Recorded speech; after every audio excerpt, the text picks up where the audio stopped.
Welcome back to Caffeine Confessionals. My name is Allan and Nikki, and we are here today to talk about the Challenge Double Agents Episode 8. Here's our recap podcast. Here's my lovely co-host, the Miss Nikki Sin. Hello, hello, hello from Canada. All the cold vibes. If you're watching this on YouTube, then you will notice that in the right-hand corner, there will be photos from the episode. So whatever we're talking about during the podcast, just skip around whenever you want. If you want to hear us talk about the elimination in the right-hand corner, the picture of the elimination will be there. If you're listening on Spotify or Apple or iTunes, anything like that, just skip in sequential order because we're going to be doing this breakdown of the episode from the beginning to the end. From the inset and throughout, as Geordie Shore would say. I'm the only Geordie Shore stan here. So what did you think of this episode? I actually really liked it. I thought there was going to be more drama than there was, but it was like it was a very challenge episode, if you know what I mean. Like the daily was like really heavy in terms of plot. Yeah, it was a 3-part daily challenge, and anytime you have that, it's going to go a long time. You could even feel CT was like, I thought this daily challenge was over, and it just kept going and going and going. The poor thing. So at the beginning of this episode, we see the aftermath of Leroy's win. Him and Cam are talking about what their options are from here on out. They talk about potentially getting each other a better partner for the final. They also talk about what their next goal is, and Cam, her goal is to definitely put Teresa in elimination against Casey, so that way one strong girl is out of the game, and also because she thinks Casey can take out Teresa. Oh, yeah, and the way that these two talk strategy, to me, like, I think it's so beautiful. It's such a beautiful challenge, like, love story, the way these two are, Cam and Leroy. I love Camroy forever, because I really think they bring together two very different strategies, and it just meshes so well. Because Cam is always like plotting. I agree. I mean, Leroy is the more calm head who is just there to support her moves, and Cam is always ready to make a big move. And I think just having that stable presence behind her is just helpful. Yeah. Next, we had the men. It looked like Devin, Kyle, Leroy, Michi, and I think Nam was also in the room. They're talking about how there's only one male skull left. Oh, it was Corey, not Nam. And they're talking about how there's only one male skull left and how it's good to put Josh in elimination against Fessy because, you know, even though Josh is probably not going to win, maybe he takes him out. If not, if Josh has a skull, he'll just be an easy target. Yeah, I think that's actually a really good strategy from Devin, which it's weird to be giving, you know, Devin so much kudos. I think Devin's been like the male star of the season thus far, which is crazy to say, but like he's been killing it every week, every single week. And it is a smart move because if you're Devin, like you're looked at as the easy red skull in the house, gold skull in the house. So you got to make sure that there's one other person who's seen as a layup because Kyle, Fessy, and Leroy have the other skulls, and people see them as actual threats. Yep. He's playing a really good strategy. After this, we get a scene with Amber B talking about how she's kind of been put in the middle where the rookie girls expect her to have their backs and the Big Brother people expect her to have their backs. And socially, she's had a great game because she's been able to play the middle really well. Yeah, we didn't really get to see Amber B, you know, hanging out and socializing with all the other Big Brother people. I feel like that alliance is mostly just like Casey, Josh, Fessy. You know, and her, she's the fourth. Yeah, and apparently, and they added Lolo at one point. They were like, "Oh yeah," and I was like, "Really?" And I was like, "Oh right," because she was on like UK Big Brother or something. She was on the US celebrity version, yeah. Oh, that's the one, yeah. It's funny because like being the fifth wheel in two different alliances is the best spot you can be in a double agents game. It's Yeah. really weird to say. And it's also been protecting Darrell somewhat. It's ironically Darrell being such a strong player that's put a Yeah. target on them, not her, not him, being a good political or social or anything like that. So Amber, in some ways, is carrying Darrell, which is one of the craziest things to say, like when you say it out loud, but it's true. It's nuts to think that Jarrell is carrying. Like it's their partnership. I didn't think it was going to work, but it does. Yeah, I mean, if it'd be funny if I don't know, this is like the most Darrell game ever too, just especially to go under the radar and just maybe pick up a skull at the end. On Fresh Meat One, him and Aviv are nowhere near the top team all season, and they're under the radar the entire time, and then they pick up the win at the end. Oh, That is the ultimate Darrell game, yeah, just and like yeah, the grab it on your way home, the end of the grocery aisle. one of my favorite things about Darrell is that throughout his career, there's two different players in him. The Yeah. player who shows up every day isn't that good, but the player when there's money on the line is one of the best players ever. Because when money's on the line, that's all he cares about. After that, we got a Nam and Lolo section where they had a little morning argument. This is not a lover's quarrel anymore. This is just Lolo being mean to Nam, where she tells him like, "Oh no, they're just using you because they're not your friends." And if anything, I feel like Devin and Kyle and CT actually like Nam and they want to work with him, like based on all the interactions we've seen on our screen. But Lolo is just caught up in her own game, which isn't really much of a game anyway. Yeah, and I'm also confused as to where like Lolo's loyalties lie. Wow, that was a real tongue twister there. Um, where do they lie? Uh, because I don't really see her interacting with people positively in the house a lot. Like we see No, a lot of aggression. Lolo is all conflict. She's the type of person to like ask for eggs over easy, and then you give it to her over easy. It's like, oh, I kind of want it over medium. I feel like you should have realized that when I said over easy. And you're like, what do you mean? Like it's just like she's that type of person where you can't ever give her like nothing you do for her is ever enough. Yeah, that's I feel like that's very accurate. Yeah. Oh, Lolo.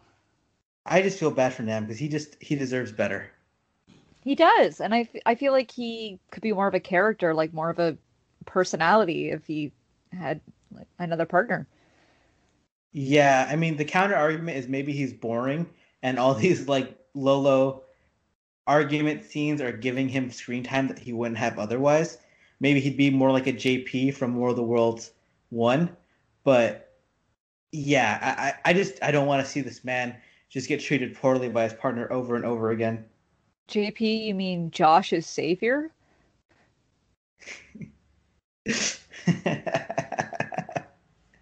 If JP did not sacrifice his own hand for You mean, Josh. first off, that is Allan. Oh my God. He had the same name as me, Nikki. How could you forget that? They were both so meaningless to me. They were uh, such IKEA furniture to me. I'm sorry. JP was a gorgeous man. JP, if you're listening to this in your native country of Brazil, she didn't mean it. You're beautiful. I'm Keep doing you. sorry. Then we have the daily challenge. It is called All Brawl, which is like Hall Brawl without the H.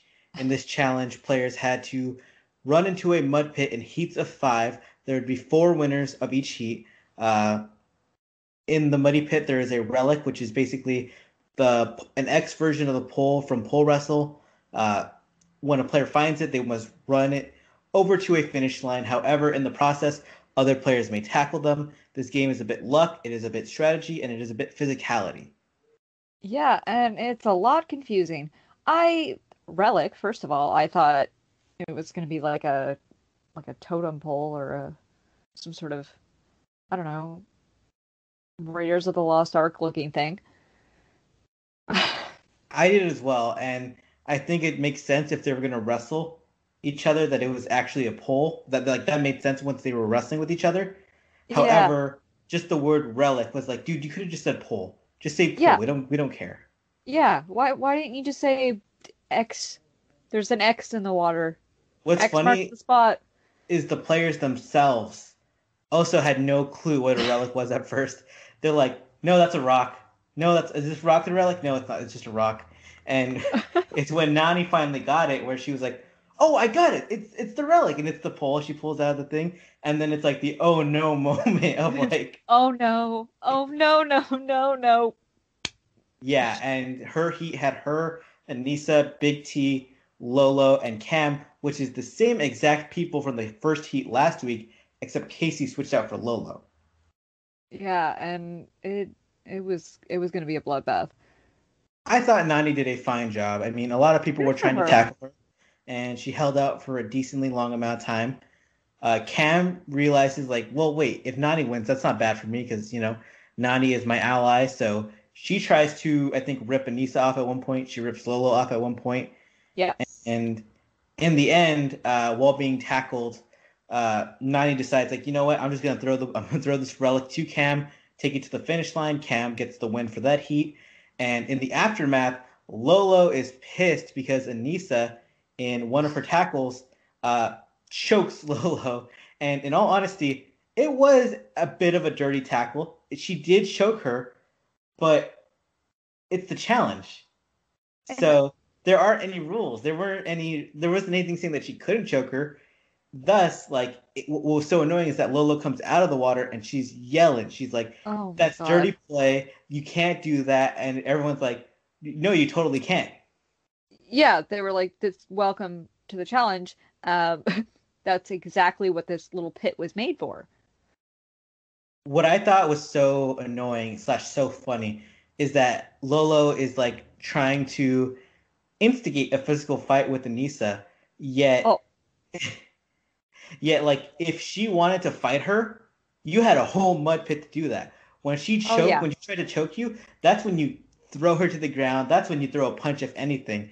Not when the challenge is over and you've lost, because that just makes you look like someone who's looking for an excuse to why you lost.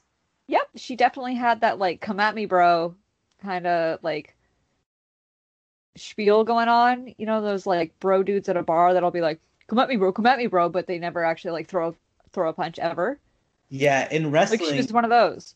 in wrestling, when the bad guy loses, sometimes after the match they'll go and beat up the winner, but like once their back is turned, in order to still remaining look tough, and that's what it felt like from Lolo, where she's like, "Oh yeah, yeah, you aren't gonna step to me, da da da da da," stuff like that, and it was just really annoying. And to me, Lolo is someone who can't accept that she's the reason for her defeat. Oh, absolutely. And I think it's she's a product, I feel like, of her upbringing. I feel like her, and I only mean this like in an Olympic training way. I feel like if you were trained as an Olympian, that's like your mindset all the time. Like I it's mean, not my Lolo was also like one of the best in the world too. So she spent her entire youth dominating tournament to tournament to tournament, never losing. And so when you get to this point where the challenge, there's a bit of luck to it, there's a bit of strategy to it, she just can't handle that. Like sometimes you're going to be the worst person out there, or for whatever reason, things won't go your way, and she can't handle it. it's like a boxer going into MMA or something, you know. Yeah, it's just a completely different world, and you can't expect to be the best at it. Amber Yeah, B does a good job of calming down Lolo, where she acts like her mom, and really good scene for Amber B there because I mean I didn't expect anyone to calm Lolo down. oh yeah. I just thought Amber was being like, sorry, Amber was being great. Lola was being a bit of a baby. She was like, I think like a sore loser. She was like, oh, like I didn't get it, but no, Anissa was choking me. She was trying to choke me. That's what it was. Yeah, Dirty play. It was completely. dirty play. It was dirty play, but it wasn't.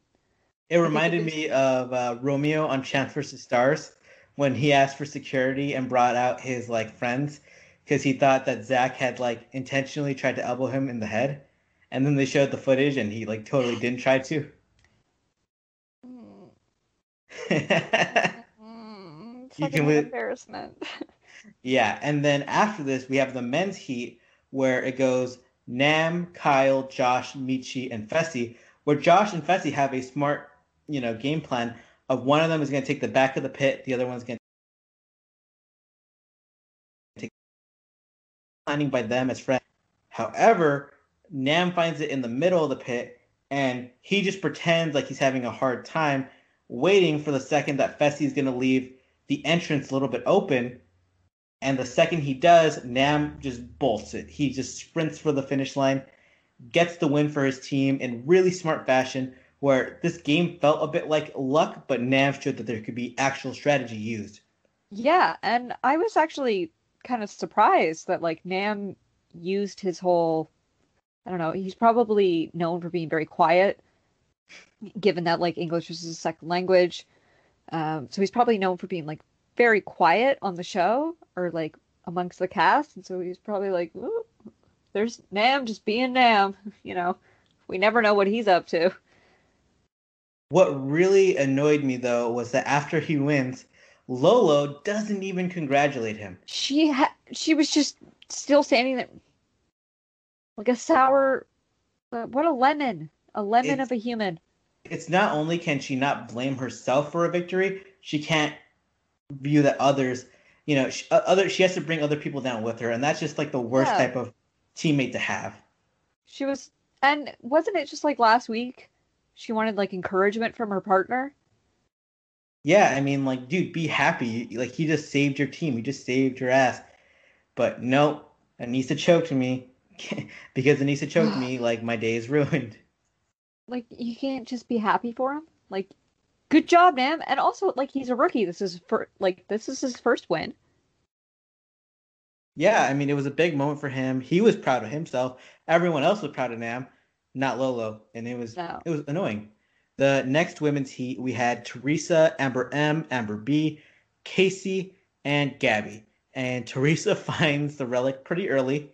Unfortunately, she does a bad job of selling the fact that she found it and that she smiles immediately. Yeah. And Anissa from the sidelines clocks it. She's like, I will never play poker with Teresa. I mean, you know what though? She does have the benefit of, saying that confessional after the fact. But I agree. We just see that scene where she's just totally smiling. People go to mug her. She hands it off to Gabby, her friend. Gabby runs it in for the finish line, and Gabby gets the win out of nowhere. Devin is very happy that his partner has got this win, and it's a little good moment for Gabby. Yay! I'm Team Gabby. I like her. Every single time I see her on TV, she like becomes prettier. I don't know how it's possible, but she's like I already thought she was pretty from like episode 1, but she's like dramatically become prettier as the season's gone on. She's gorgeous. I love her. I hope that we get to see more of her like personality come out. Yeah, I mean it's starting to cut close. We're 8 episodes deep now, so she's Sure. had a decent amount of exposure, but not a lot. The last heat was CT, uh, CT, Corey, Leroy, Darrell, and Devin. I had to check my phone for that real quick. And this round was real funny because CT pretty obviously had the relic like from the jump and then was walking like a penguin to push the relic forward with his feet. Uh, People are calling him out for it from the crowd. And he does a good job of bluffing by asking other people, come on, just check my feet, check my feet, check my feet. And the second he sees the entrance opening up, he just bolts it and runs for the finish line, gets the win. Very professional fashion. Yeah, it was a a very CT way to do it, you know? I just like there couldn't have been a more obvious way of him having the relic. It was so obvious that these people psyched themselves out like, oh no, he doesn't have it. They didn't even try, really. And it's funny because I mean apparently they're trying to keep CT from going into elimination at all. And that was not a good effort to keep CT from winning. I don't know why they left the entrance so open. Yeah. What are you doing? What happened to your strategy?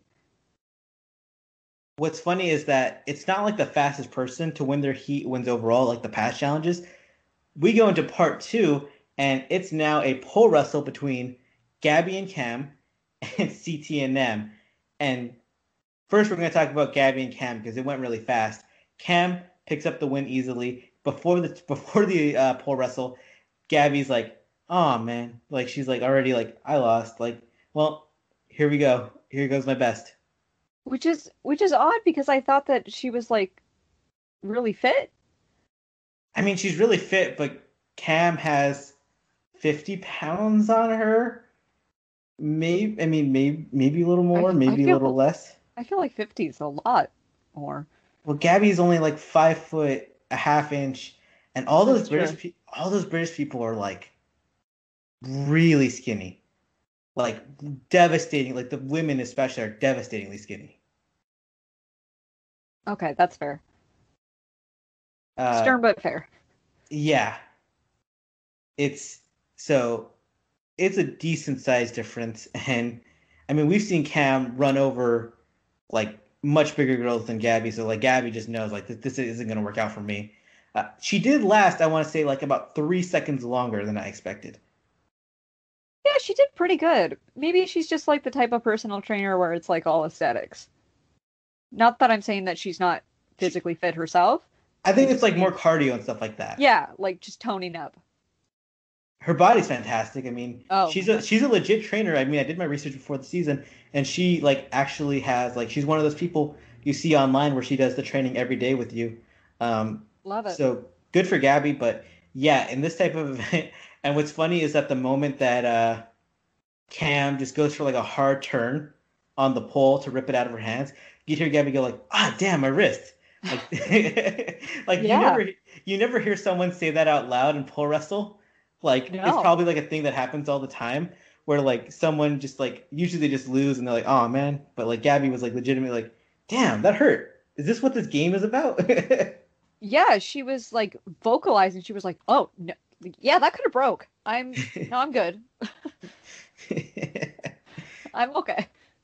Then, after all these years, we get our first ever one-on-one CT pole wrestle, which, like, the fact is happening in part two of a daily challenge in the middle of a season. It's a bit bonkers since there's been so many pole wrestles over the years, but CT gets Nam and he uses his experience on him.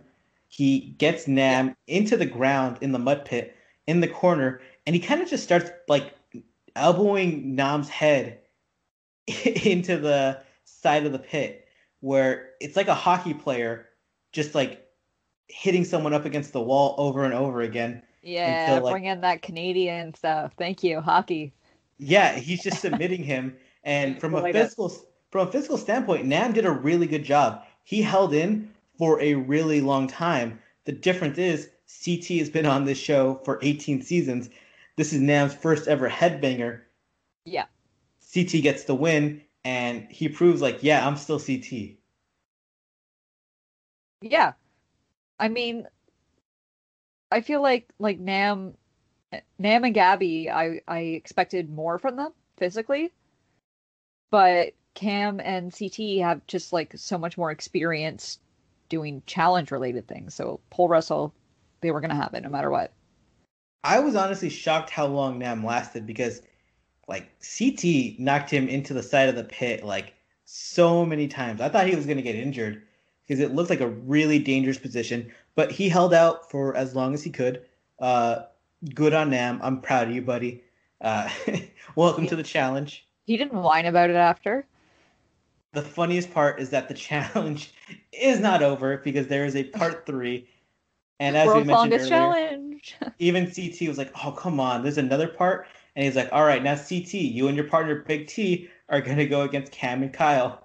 And CT's like, "Why? Why did I do this just for like Big T to go in against Cam?" Which Big T versus Cam was really sad because you could tell that in Cam's round against Gabby, Cam kind of tried to rip it out of her hands, whereas with Big T, Cam was trying not to hurt Big T. Like she was just Yeah, actively going as soft as she could while ripping the pole from her hands. it was like slowly weaning her off of it.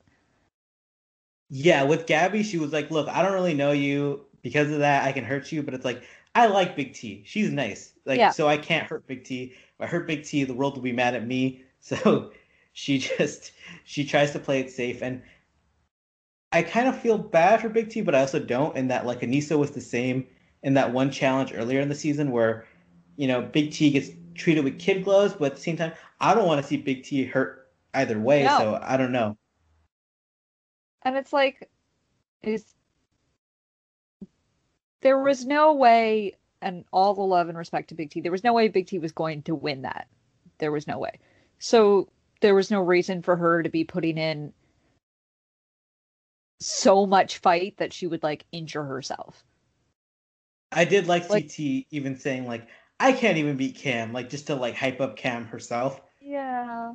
but also to like it was also a bit of damage control where he kind of like was a bit angry and was like kind of putting down Big T as a partner, but then realized like you know what I can't, so I'm gonna throw in that comment.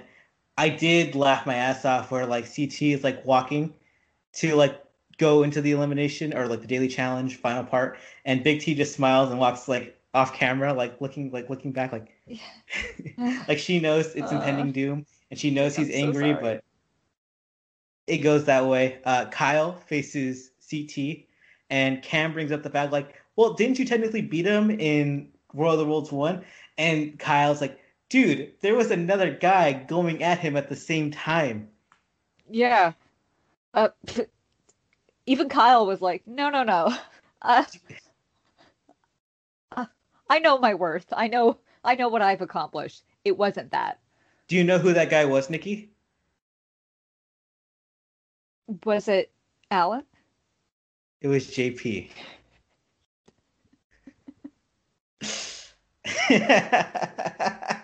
I'm just gonna keep mixing up their names. They were only on one season. For my Latin self, this is vaguely racist, but we're gonna move on from that. Okay. I don't think it. Well, I'm white, so of course I won't think it is. Then we have Kyle and CT's round, where Kyle plays it perfectly. He keeps it close to his body, and he's helped by the fact that CT decides, like, yeah, we're not winning anyway. I don't want to go like another round and around and around. So I'm just gonna give it to you, Kyle. Here's the win. Here's a wink and a nod. Maybe help me down the road. And then, but then Kyle gets that confessional where he's like, "Yeah, I beat CT." I was like, "No, you didn't. It's just so funny though because like You Kyle won." knows it too, but like Kyle's gonna boast, and I love Kyle the last couple of weeks where he's just been just so happy to exist. He's just been over the moon, playing the game with Yeah, reckless abandon. he's. I think he's finally coming into his own as a challenger. It's weird to say like this many seasons in, but yeah, he kind of is. Kyle and Cam win the daily challenge, and they have vastly different ideas of what they're gonna do with their votes. Oh, yeah, just like red and blue, just totally different. In terms of gameplay, Kyle wants to throw in Fessy and Anissa because they screwed him, so might as well try to, put them in elimination back. Cam is thinking more logically. She doesn't want the Big Brother alliance against her. She wants to put in Amber and Michi as, either the House vote or the power vote. Which was bound to happen.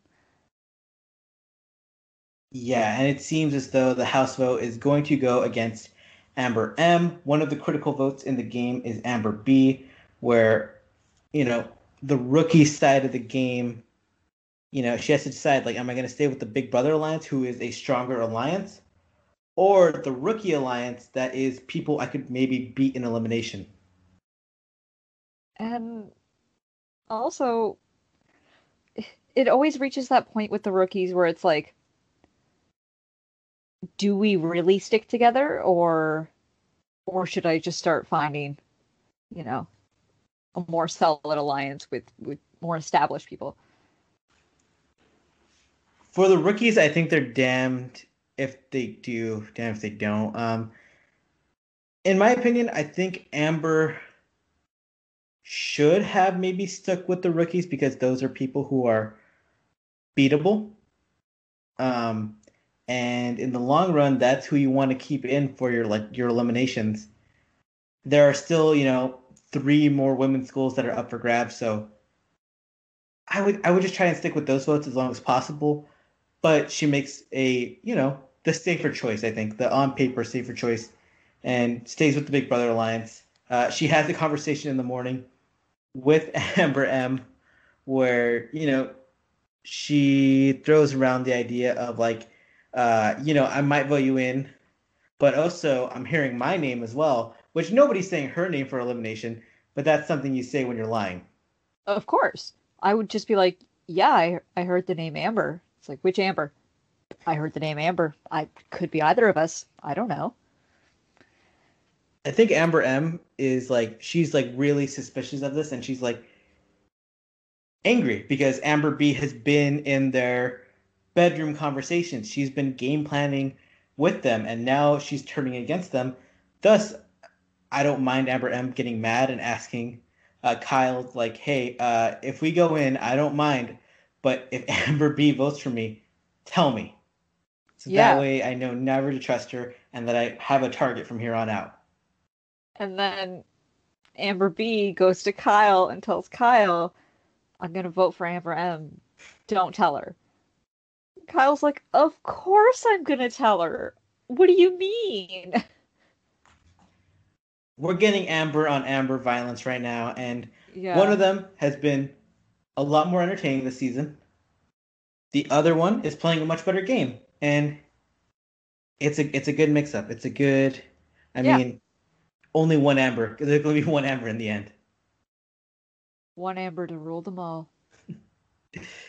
At the House deliberation, it's between Fessy and Anissa and Michi and Amber. And one of the all-time funny moments in deliberation history is Michi being like, "Hey guys, I would rather not go into elimination because I do not want to go into elimination."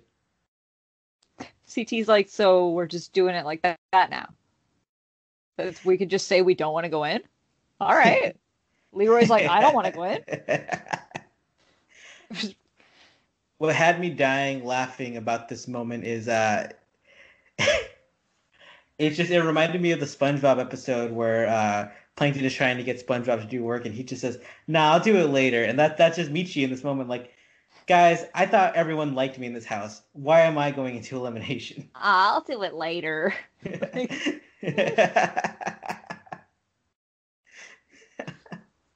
See, this is where I don't like the Gold Skull twist because it makes the House deliberations and the secret votes, it all of that it makes the House deliberations way less entertaining. I mean, can we just talk about how good of a social game Michi has played to this point and that he's like the smallest guy, yet it's only now at this point where he's getting voted in? No social ties to anyone.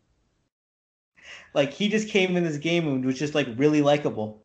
Yeah, barely any camera time. Not even like proving himself as a competitor, like, oh, you know what? He's a threat. Like this is the rare like he's the rare like male layup who's just Yeah, getting by on personality. And I think there's a lot of female competitors over the years who aren't good competitors, but because people like them, like the Casey Coopers and the Jemmies that they keep them around. I love Jemmy. Michi is the rare male version of that, where like those players just get targeted early. They just get targeted early and thrown out. So kudos to him for achieving the very rare male layup role. He really did play a similar Jemmy game. And I'm only saying this based on the amount of screen time he has where he's listening to conversations and brushing his teeth or drinking wine or something. That's very Jemmy of him. That's the comparison I see, and I love it. He just has a good vibe, man. He comes in this confessionals and Yeah, his vibe is great. you you can feel his charisma coming from the screen. He's the guy who gets invited to like a birthday party, like when they're inviting like 50 people. He's like the 48th guy invited because you're like, I don't really know him, but he seems like he'll be a good time. Yeah. Click invite, Facebook invite. You got it. The house Michi, vote. you're formally invited to my birthday party this year. The house vote happens, and we don't know what it is until we get to the elimination itself. We didn't get to see the faces, and I was annoyed as hell by this because I I rewinded like 4 times to figure it Same. out. I was like, oh, I'm like, yeah, but like maybe I just missed it. I'm like, did I blink? Okay, was I doing something else? I was like, no, I was crunching my food too loud. That's what it was. I missed it. They said it. I don't know. It's so Which, annoying because this was going to be, I think, one of the closest votes of the season. yeah, This is the time where we wanted to see where every vote went, and they didn't give it to us, and they're gonna give it to us in a YouTube video later. But by that point, I don't care. no, I'm gonna forget. I I don't care. love. I post my recaps right as the episode finishes airing, and I always get comments on Reddit like, "Hey, did you know that someone did an Instagram live the next day and said this?" And I'm like, "That doesn't matter to me. I watch the episode when I watch it, and I write my recap. That is the future. I am not part of that timeline." Yeah. Also, like, what? Now I have to like edit all of my posts every time. It's like, well, actually, this person didn't throw the challenge, even though they said they did. Like something like no, I'm recapping what happened on the screen. Yeah, this is a very small world problem. Small world of Yeah. one specifically, but I don't know when I'm ever going to air this grievance again. Maybe next week. We get to the elimination itself, and we find out it is Michi and Amber at the house vote, as most people expected. It is going to be a male elimination day. For some reason, we're getting our fifth male elimination, even though we only 2 women have skulls right now and 4 men have skulls. Very confused how this is working, how this is going. I don't understand this like format. Kyle votes in Josh and Nani to face Michi and Amber because Nani wants to face Amber in case it's a female elimination. Josh wants to try and get his skull regardless. Also, Kyle in his brain is like, even though I don't like Josh, I'd rather him have a skull or Michi have a skull, and then that takes the target off of me because then there's no more skulls, and I Yeah, need to keep Devin and Josh in the game as long as possible because they'll go in before me. absolutely best move. Cam is also looking out for Nani with this move, and she and Josh, I think, are kind of friends. They were partners at one point. Yeah. The elimination is the same elimination that Tori and Anissa played, except there is a key difference. There is a slider puzzle to start off, and once you solve your slider puzzle, you find out what are the spots on the wall that are breakable. And what a difference it made. uh, Not sarcasm. what's Did. no, yeah, I did. What's so funny is that Josh historically is, I think, before this elimination, was the worst puzzle person in challenge history. I think, yeah, Oh, like I'd put him below Nelson. he almost didn't make it as a like competitor because of a puzzle. Like he was almost like purged out in War of the Worlds 1. Yeah, and it was like a 6-piece tangram. It wasn't even anything that hard. And thanks to Allan breaking his Yeah, hand, yeah.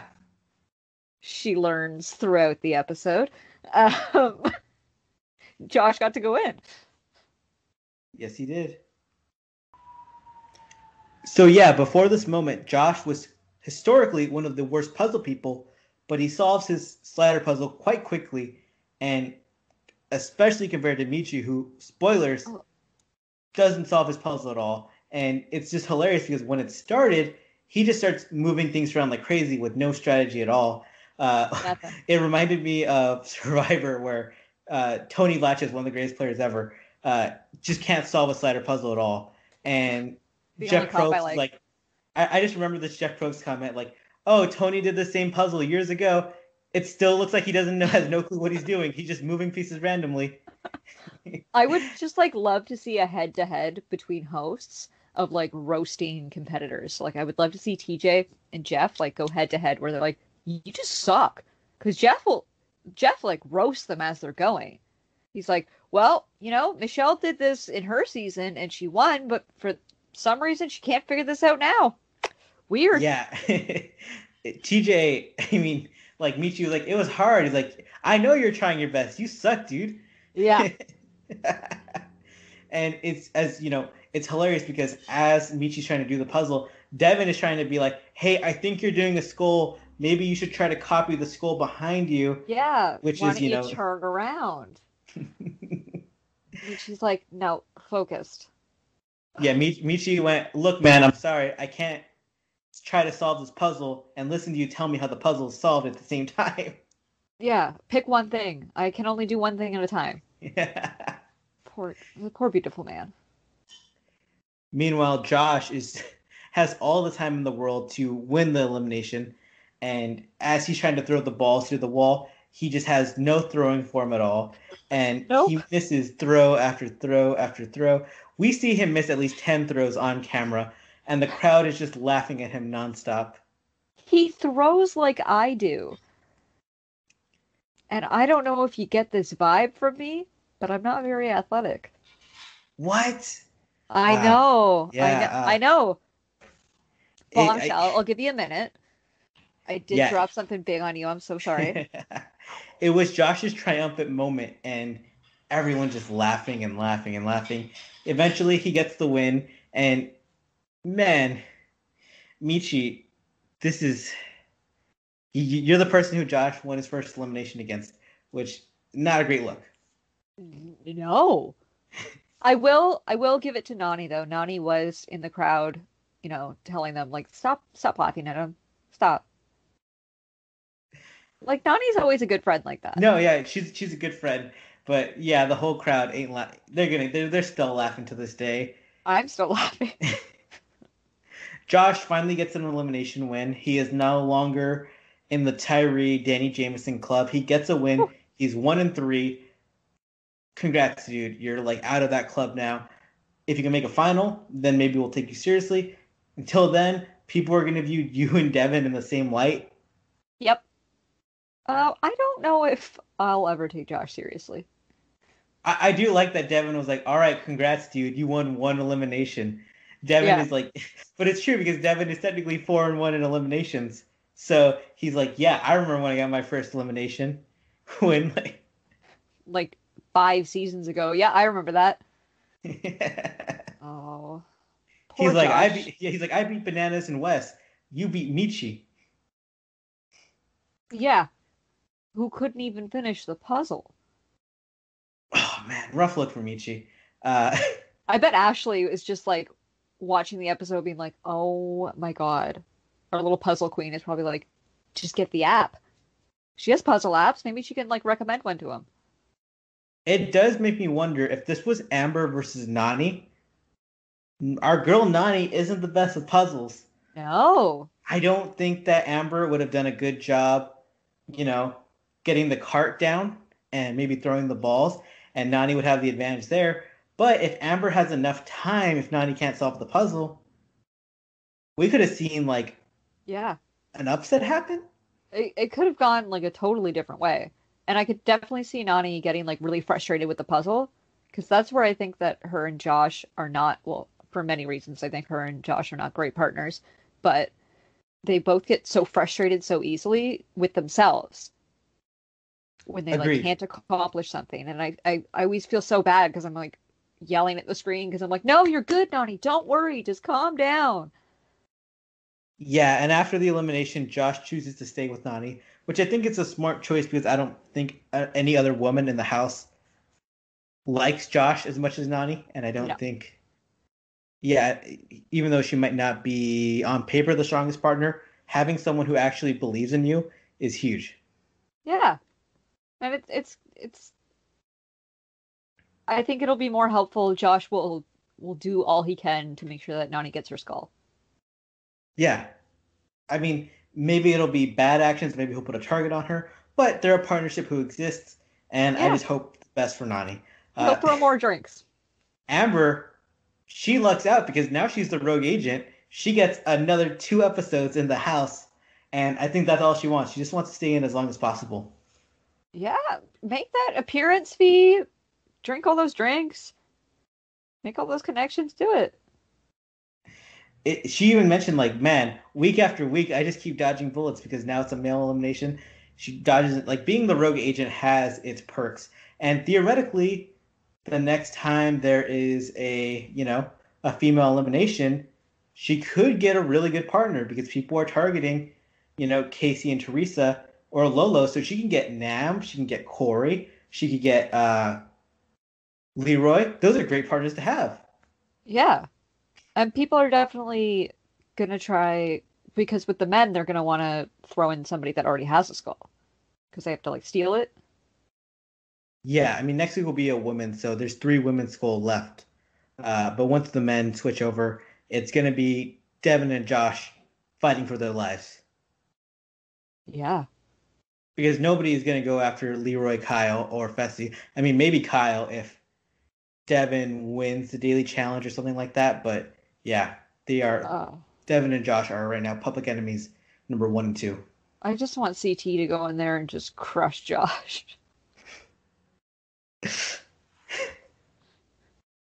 That would be the like Josh versus CT Hall Brawl after he called Devin out for a Hall Brawl. I mean, Challenge gods, please. Please. I love the Devin and Josh rivalry because they seem like they're two people who are on equal footing fighting. Yeah, it's not like a I don't know, like It's not like a Josh West scenario. yeah. It's not like a Josh and anyone else scenario.